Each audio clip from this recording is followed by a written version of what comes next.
સમાચાર પંચમહાલમાંથી કાલોલી MM Gandhi arts and commerce કોલેજમાં છબરડો સામે આવ્યો।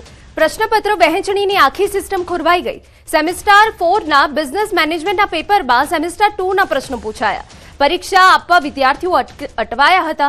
વિદ્યાર્થીઓએ ધ્યાન દોરતા કોલેજે ગોવિંદ ગુરુ યુનિવર્સિટીને જાણ કરી। ગોવિંદ ગુરુ યુનિવર્સિટી દ્વારા નવું પ્રશ્નપત્ર ઈમેલ કરવામાં આવ્યું। ઘટના બાદ વિદ્યાર્થીઓને નવું પેપર લખવા માટે અલગથી સમય ફાળવવામાં આવ્યો। कोई घटना बनी नहीं। आ जे घटना बनी है प्रिंटिंग मिस्टेक नी होई सके, कारण के अमारो सिलेबस चेन्ज थयो छे એટલે મથાળું સાચું છે, તારીખ સાચી છે, સમય સાચો છે, એટલે એમાં કશો બીજો કોઈ ઇસ્યુ છે નહીં। સમાચાર ગાંધીનગરમાંથી અંકલેશ્વર વેસ્ટ મેનેજમેન્ટ એસોસિએશનના ધરણા। CTP પ્રોજેક્ટની પરવાનગી વિલંબ મુદ્દે આંદોલન। 1 વર્ષ થયું છતાં મંજૂરી ન મળી હોવાનો દાવો। જેપીસીબી કચેરી બહાર કર્મચારીઓ ભૂખ હડતાળ પર બેઠા। એસોસિએશનના પૂર્વ એમડીનું નિવેદન સામે આવ્યું। 500 થી વધુ સભ્યોનું ભવિષ્ય આના પર નિર્ભર, ખોટી રીતે હેરાન કરાતા હોવાનો આરોપ। અંકલેશ્વર વેસ્ટ મેનેજમેન્ટ લિમિટેડે 365 દિવસ પૂર્વે અમારી કન્સેન્ટ ટુ એસ્ટાબ્લિશ માટે એટલે CCA માટેની એપ્લિકેશન કરેલી છે, જેનું નિરાકરણ અહીંયાથી આવતું નથી અને નાના નાના કારણો બતાવીને અમારી કન્સેન્ટને ડિલે કરવામાં આવે છે। અમારી ભૂખ હડતાલ જ્યાં સુધી અમને અંકલેશ્વર મેનેજમેન્ટને CCA ગ્રાન્ટ નહીં થાય ત્યાં સુધી અમારી આ ભૂખ હડતાલ ચાલુ રહેશે। નર્મદાના રાજપીપળામાં ગેરકાયદે બાંધકામ સામે નાંદોદના ધારાસભ્ય દર્શના દેશમુખે દબાણકારો સામે મોરચો માંડ્યો। વ્રજ કોમ્પ્લેક્સ પાસે વરસાદના નિકાલ માટે બનાવેલા નાળામાં પુરાણ કરી દબાણ ઊભું કર્યાનો દાવો। આ કાંસની પહોળાઈમાં 40 ફૂટ જેટલી હતી, તેને પૂરીને 20 ફૂટ જેટલી કરી દેવામાં આવી। નાળાનું પુરાણ કરી દેતા વરસાદી પાણીનો નિકાલ નહીં થઈ શકે એવી સ્થિતિનું નિર્માણ થયું છે। સમગ્ર મામલે ધારાસભ્ય ઉચ્ચ કક્ષાએ રજૂઆત કરી। ગઈકાલે જ્યારે આ હિટાચી મંગાવવામાં આવ્યું અને હિટાચી મંગાવીને જ્યારે આ દિવાલને તોડવા માટેની કામગીરી શરૂ કરવામાં આવી ત્યારે મને અહીંના CEO અને અહીંના એન્જિનિયર છે હેમરાજભાઈ, એ લોકો દ્વારા મને કહેવામાં આવ્યું કે બેન આપણે આ કામગીરી તોડવા માટે જઈ રહ્યા છીએ, પરંતુ કઈક કારણોસર આ સ્થાનિક આગેવાનોની દરમિયાનગીરીથી એમણે આ બાંધકામ જે તોડવાનું હતું એ અટકાવી દેવામાં આવ્યું છે અને પરિણામ સ્વરૂપ આજે આ ફરીથી આ બાંધકામ જે તોડવાનું હતું એ નથી તૂટી શક્યું અને અત્યારે એ સ્ટેન્ડ બાય પડ્યું છે। ત્યારે આ સ્થાનિક આગેવાનો પણ આ બિલ્ડરની સાથે કંઈક એમની સાંઠગાંઠ થઈ હશે। અને સમાચાર કચ્છમાંથી ભચાઉમાં ખેતરમાં જનરેટરમાં આગ લાગતા હડકંપ મચી ગયો। કરમરિયા રોડ પર લાખોના ઘઉં બાજુમાં હોવાના કારણે ચિંતા વધી। ફાયરની ટીમે તાત્કાલિક સ્થળ પર પહોંચી કામગીરી હાથ ધરી। લગભગ 1 કલાકથી વધુ સમય સુધી પાણીનો મારો ચલાવવામાં આવ્યો। ફાયરની ટીમ દ્વારા આગ કાબૂમાં કરવામાં આવી અને ઘઉંનો બચાવ કરવામાં આવ્યો। સમાચાર મહેસાણામાંથી કડીમાં ધોળા દિવસે ચેઇન સ્નેચિંગની ઘટના બની। મહિલાના ગળામાંથી 1.5 તોલાની માળાની ચીલ ઝડપ। બાઇક પર આવેલા 2 શખ્સોએ ચલાવી લૂંટ। સ્નેચિંગની ઘટના સીસીટીવીમાં કેદ થઈ। સ્નેચિંગની ઘટના વધતા સ્થાનિકોમાં ભય। પોલીસે આરોપીની શોધખોળ શરૂ કરી। તો આપને એ દ્રશ્યો બતાવી રહ્યા છે કે જ્યાં ચેઇન સ્નેચિંગની ઘટના બની છે, સીસીટીવીમાં કેદ થઈ ગઈ છે। દોઢે દિવસે આ ઘટના બનતા સ્થાનિકોમાં પણ હવે ભયનો માહોલ ફેલાઈ ગયો છે। આ વિસ્તારમાં અનેક સમયે આ પ્રકારની ઘટના બની છે, ત્યારે પોલીસે આરોપીની શોધખોળ પણ શરૂ કરી છે।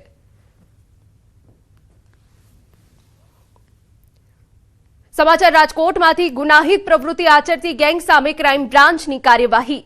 ઈબલા ગેંગના 7 જેટલા સભ્યો સામે ગુસ્સી ટોક અંતર્ગત ગુનો નોંધવામાં આવ્યો છે, તેમજ 4 આરોપીની ધરપકડ કરવામાં આવી છે। 2 જેટલા આરોપીઓ હાલ જ્યુડિશિયલ કસ્ટડીમાં છે, જેમના કસ્ટડી મેળવીને તેમના રિમાન્ડ પણ મેળવવામાં આવશે। ઈબલા ગેંગ દ્વારા વર્ષ 2016 થી 2025 દરમિયાન રાજકોટ શહેરમાં પોતાની ધાક ઊભી કરવા માટે 3 ઘાતક હથિયારો વડે ખૂનની કોશિશ, અપહરણ, લૂંટ, આર્મ્સ એક્ટ, એટ્રોસિટી એક્ટ, સરકારી અધિકારીઓને કાયદેસરની ફરજમાં રૂકાવટ કરવી સહિતના 89 જેટલા ગુના આચરવામાં આવ્યો હોવાનું ખુલ્યું। ગેંગ છે એના વિરુદ્ધ કુલ મેં જે રીતે જણાવ્યું 89 ગુના દાખલ થયેલા છે અને GCTOC ના કામે અમે 27 ગંભીર ગુના ધ્યાને લીધેલા છે। ગુનાઓની વાત કરીએ તો એમાં 4 અટેમ્પ્ટ ટુ મર્ડર છે, લૂંટ અને અપહરણના 5 ગુના છે અને 11 રાયોટિંગના છે, 1 છેડતીનો અને 29 મારામારીના ગુના છે। સમાચાર ગાંધીનગરમાંથી મળી રહ્યા છે। ઘર કંકાસમાં 2 ભાઈના મોત। રાયપોર કેનાલમાં જંપલાવીને આપઘાત કર્યો।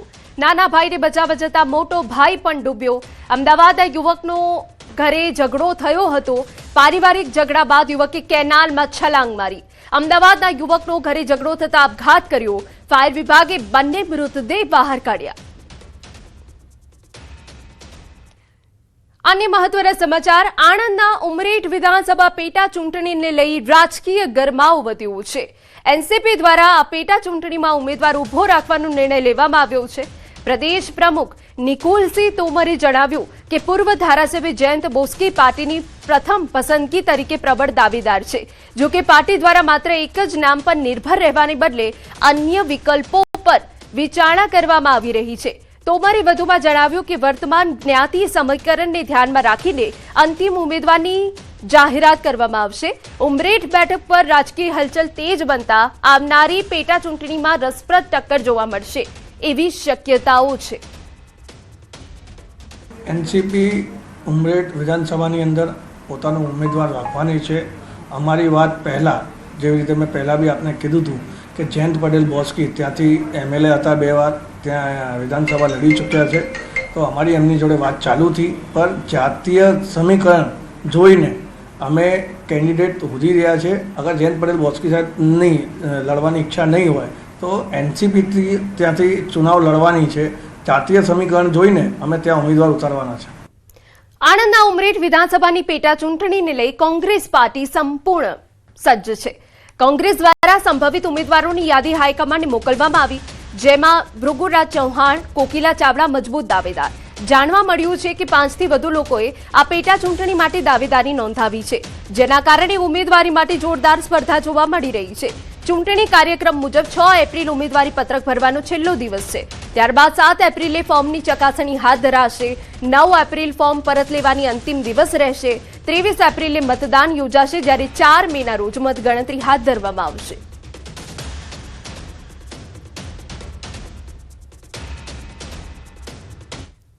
સમાચારમાં આગળ વધીએ. સુરેન્દ્રનગર જિલ્લામાં આવેલા સુપ્રસિદ્ધ યાત્રાધામ ચોટીલા ખાતે ચૈત્રી પૂનમે દર્શન કરવા ભક્તોનું માનવ મહેરામણ ઉમટ્યું છે. રાજ્યભરમાંથી ભક્તો મોટી સંખ્યામાં પદયાત્રા કરીને ચોટીલા દર્શન કરવા જઈ રહ્યા છે. ધોમધકતા તાપમાં પણ ભક્તો અટૂટ શ્રદ્ધા સાથે ચોટીલા પગપાળા ચાલીને પહોંચી રહ્યા છે, જેના કારણે સમગ્ર માહોલ ભક્તિના રંગમાં રંગાયું. અમારા માતાજીની કૃપાથી અમને સારું લાગે છે અને અમે છે ને તે અમારા પગ માલિશ, બૂટ, ચપ્પલ બધું અમે અમુક શ્રદ્ધા નથી પહેરતા એવા પાછળ પણ માણસો આવશે. લગભગ 50 માણસો છે. મારા ગામથી ચોટીલા 160 કિલોમીટર થાય છે. અમે પગપાળા સંગ કરીએ છીએ. 7 વર્ષથી ચાલતા જઈએ છીએ. માતાજીની અસીમ કૃપાથી જો અત્યારે ખુલ્લા પગે પણ જઈએ છીએ તો પણ કંઈ થતું નથી. સુરેન્દ્રનગરની આજુબાજુમાં પહોંચ્યો છું. આશરે વિઠ્ઠલગઢથી નીકળીએ એટલે 3 દિવસમાં ત્યાં ચોટીલા અમે પહોંચી જઈએ. અમે વિરમ ગામ બાજુ લીંબડ ગામ હે ને ત્યાંથી આવી છે. ઘણા વર્ષોથી આવી છે અને સંઘ લઈને આવી. અમારા ગામના નહીં 50 જણા આવી. સુરેન્દ્રનગર જિલ્લામાં આવેલ સુપ્રસિદ્ધ યાત્રાધામ ચોટીલા ખાતે ચૈત્રી પૂનમ નિમિત્તે દર્શન કરવા માટે સમગ્ર રાજ્યમાંથી મોટી સંખ્યામાં હજારો જે શ્રદ્ધાળુઓ છે ઉમટી પડ્યા છે. ખાસ કરીને સુરેન્દ્રનગર જિલ્લામાંથી પસાર થતા નેશનલ હાઈવે સહિતના રસ્તાઓ પર હાલ પદયાત્રીઓ છે કીડિયારાની જેમ ઉભરાઈ રહેલા જોવા મળી રહ્યા છે. હજારો પદયાત્રીઓ સમગ્ર ગુજરાત અને ખાસ કરીને ઉત્તર ગુજરાતમાંથી મોટી સંખ્યામાં નાના બાળકો, યુવાનો, વૃદ્ધો, મહિલાઓ સહિતના લોકો છે એ ઉમટી રહ્યા છે. સુરેન્દ્રનગર જિલ્લામાં સરેરાશ જે હાલનું જે તાપમાન છે 40 ડિગ્રીની આસપાસ હોવા છતાં લોકોની શ્રદ્ધા છે એ ક્યાંક ને ક્યાંક માતાજી પ્રત્યે અડીખમ જોવા મળી રહી છે. અક્ષય જોશી, ન્યૂઝ 18 ગુજરાતી, સુરેન્દ્રનગર. સમાચાર અરવલ્લીમાંથી કે જ્યાં કન્ટેનરમાંથી વિદેશી દારૂનો જથ્થો ઝડપાયો. શામળાજી હિંમતનગર હાઈવે પર એલસીબીનો સપાટો. પોલીસે 77.22 લાખનો દારૂ ઝડપી પાડ્યો. કુલ 92.32 લાખનો મુદ્દામાલ જપ્ત. પોલીસે રાજસ્થાનના ડ્રાઈવરની ધરપકડ કરી. સુરેન્દ્રનગર ધજાડા પોલીસે સાંગોઈ ગામની સીમમાંથી વિદેશી દારૂનો મોટો જથ્થો ઝડપી પાડ્યો. પોલીસે બચવા બુટલેગરે અજીબ કિમિયો અપનાવ્યો. સાંગોઈ ગામના રામકુભાઈ ઉર્ફે લાલો શાંતુભાઈ તકમરિયા નામના શખ્સે પોતાની વાડીની બાજુમાં આવેલા વોંકડામાં ભોંયરું બનાવી વિદેશી દારૂનો જથ્થો છુપાવ્યો હતો. પોલીસે વોંકડા પરથી માટી હટાવતા પોલીસ પણ ચોંકી ગઈ. ભોંયરામાંથી વિદેશી દારૂની નાની મોટી કુલ 13,950 બોટલ મળી આવી, જેની બજાર કિંમત ₹42 લાખથી વધુ છે.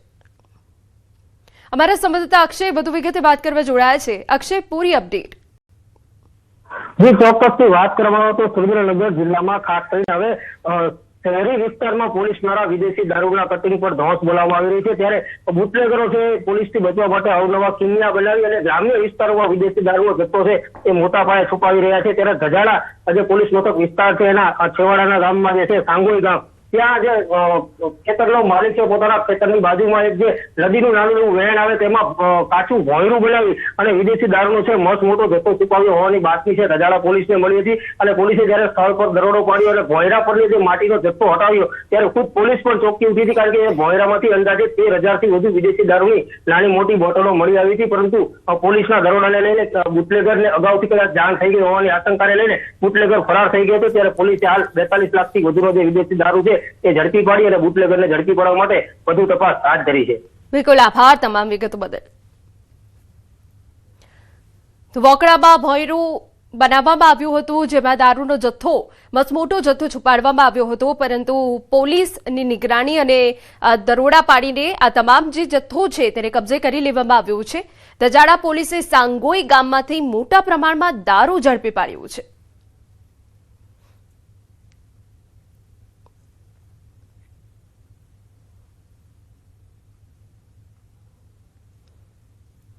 સમાચારમાં